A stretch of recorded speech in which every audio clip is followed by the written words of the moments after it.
Hey everyone, welcome back to our channel. Today, we're diving into something super practical. How to transfer money from your regular saver HSBC account in 2025. Whether you're saving for a rainy day or just need to move funds quickly, this guide will make the process straightforward and hassle-free. With HSBC's updated interface, it's easier than ever, but let's break it down step by step so you don't miss a beat. First things first, make sure you're all set up. You'll need the HSBC app or website, and of course, your login credentials.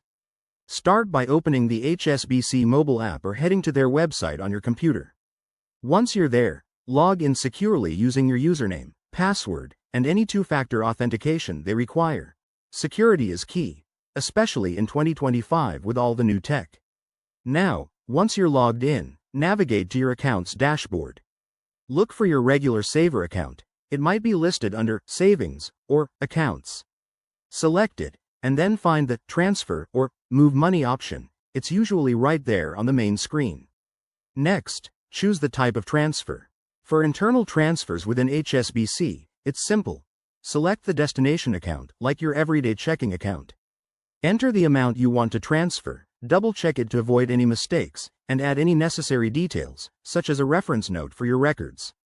HSBC might ask for verification here, like a one-time code sent to your phone, so keep an eye on that. Hit Confirm, and voila, your money is on its way. Transfers are often instant or within a few hours, depending on the time of day. One quick tip. Always check for any fees or limits on your regular saver account, as HSBC might have restrictions to encourage saving. If you're transferring to an external bank, you'll need to add the account details first, which adds an extra step but is still user-friendly. There you have it. That's how to transfer money from your HSBC regular saver account in 2025. It's all about staying organized and secure. If you found this helpful, give it a thumbs up, subscribe for more finance tips, and drop a comment if you have questions. Thanks for watching, and see you next time.